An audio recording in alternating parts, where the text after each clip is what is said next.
नमस्कार, स्वागत है आपका एमपी तक पर। मैं हूं रविशपाल सिंह। रविवार यानी 9 जून को प्रधानमंत्री नरेंद्र मोदी ने तीसरी बार प्रधानमंत्री पद की शपथ ली। उनके साथ ही करीब 72 मंत्रियों ने भी शपथ ली है। इनमें से मध्य प्रदेश के 5 नाम हैं और अगर राज्यसभा की भी एक सीट मिला दिया जाए तो मध्य प्रदेश से संबंध रखने वाले कुल 6 सांसदों ने मंत्री पद की शपथ प्रधानमंत्री नरेंद्र मोदी के साथ ली है।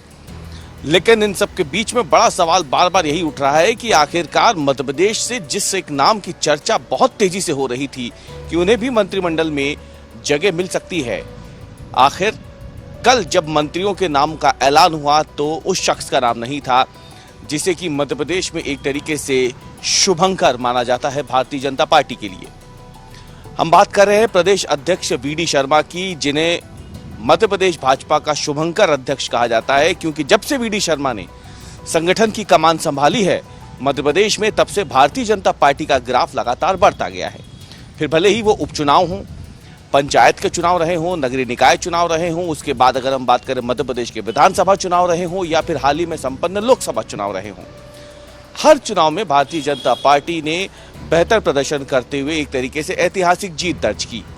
उसके बाद माना जा रहा था कि भारतीय जनता पार्टी के बढ़ते ग्राफ का इनाम मोदी कैबिनेट में वीडी शर्मा को जगह देकर शायद मिल जाए, लेकिन ऐसा हुआ नहीं। तो आखिर इसके पीछे की वजह क्या है? तो आपको बता दें कि इसके पीछे की जो सबसे बड़ी वजह है वो है मध्य प्रदेश का जातिगत समीकरण। मध्य प्रदेश में जो मंत्रियों को शपथ दिलाई गई है जो मध्य प्रदेश से संबंध रखते हैं, उनमें कौन है? शिवराज सिंह चौहान है, ज्योतिरादित्य सिंधिया है, सावित्री ठाकुर, दुर्गादास उइके और इसमें है वीरेंद्र कुमार खटीक। ये 5 नाम हैं जिन्होंने शपथ ली है एमपी से। एल मुरुगन राज्यसभा के सांसद है मध्य प्रदेश से, उन्हें भी शपथ दिलाई गई है मंत्री पद की। लेकिन हम मध्य प्रदेश से ही अगर उन 5 लोकसभा सांसदों की बात करें जो जीत के गए हैं और जिन्हें मंत्री बनाया गया है, तो उसमें जातिगत समीकरणों के हिसाब से ओबीसी, एसटी और एससी, इन सबको जो जगह दी गई है वो साफ तौर पर बता रही है कि बीजेपी ने मंत्रिमंडल में नाम तय करते समय इस बात का खास ध्यान रखा है कि जो जातिगत समीकरण है वो इस मंत्रिमंडल के साथ सटीक बैठे। अब देखिए, मध्य प्रदेश में 50% से ज्यादा ओबीसी हैं, ये दावा खुद तत्कालीन शिवराज सरकार ने किया था जब ओबीसी आरक्षण का मामला चल रहा था। उस लिहाज से देखा जाए तो 2 ओबीसी नेताओं को मंत्री बनाया गया है। कैबिनेट मंत्री बने ज्योतिरादित्य सिंधिया और शिवराज सिंह चौहान। इसके बाद दूसरे नंबर पे आते हैं एसटी यानी शेड्यूल्ड ट्राइब। माना जाता है जो जनगणना 2011 में हुई थी और उसके बाद जो आंकड़े हाल ही में 2 से 3 साल पहले, करीब 2 साल पहले राज्य सरकार ने कोर्ट के सामने रखे थे नौकरियों में आरक्षण के समय, उस समय यह बात सामने आई थी कि मध्य प्रदेश में करीब 21 से 22% के आसपास एसटी जनसंख्या यानी अनुसूचित जनजातियों की संख्या है। ऐसे में सावित्री ठाकुर और दुर्गादास उइके को भी इसका फायदा मिला, उन्हें मंत्री बनाया गया। करीब 15 से 16% के आसपास अनुसूचित जाति की आबादी है एमपी में। अब वीरेंद्र कुमार खटीक पहले भी सांसद थे, मंत्री भी रह चुके हैं, 8 बार के तो सांसद थे, वो पहले भी केंद्रीय मंत्री रह चुके हैं, उन्हें एक बार फिर से केंद्रीय मंत्री बनाया गया है। अब ये जो 5 नेताओं को मंत्री बनाया गया, इसमें आपने देखा होगा कि जिसकी जितनी आबादी उसको उतना प्रतिनिधित्व। 5 में अगर हम देखें तो सबसे ज्यादा ओबीसी की आबादी, ओबीसी से 2 मंत्री। उसके बाद शेड्यूल्ड ट्राइब की आबादी है तो आप वहां से 2 मंत्री। शेड्यूल कास्ट से एक आबादी 1 मंत्री बनाया है, क्योंकि एसटी और ओबीसी के मुकाबले उनकी आबादी कम है।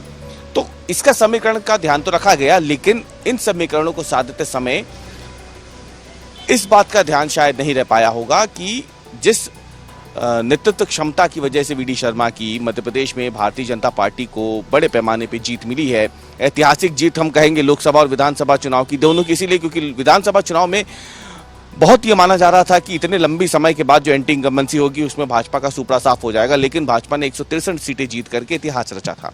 6 महीने पहले, 7 महीने पहले की बात है। उसके बाद हाल ही में लोकसभा चुनाव संपन्न हुए तो 29 की 29 सीटें जीत के भारतीय जनता पार्टी ने इतिहास रच दिया।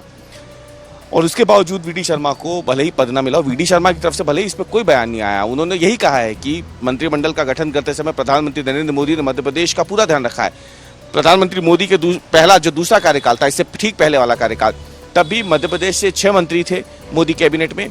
इस बार भी 6 मंत्री हैं, 1 राज्यसभा से, 5 लोकसभा से। तो इस तरीके से देखा जाए तो अनुपात को तो बरकरार रखा है, यानी मध्य प्रदेश का जो कोटा पिछली सरकार में था मोदी की, वो इस बार भी है। लेकिन सवाल बार बार ये उठ रहा है कि आखिरकार तमाम जातिगत समीकरणों को ध्यान में रखा गया तो उस समय एक सवर्ण जो नाम था, जो वीडी शर्मा, जो कि तेजी से उस समय था कि वीडी शर्मा क्योंकि एक बड़े मार्जिन से जीत के आए हैं, मध्य प्रदेश बीजेपी के अध्यक्ष हैं, दूसरी बार के सांसद हैं और उनके नेतृत्व में भाजपा का ग्राफ एमपी में लगातार बढ़ा है, तो ये मान के चला जा रहा था कि शायद वीडी शर्मा को मौका मिलेगा, लेकिन ऐसा हो नहीं सका।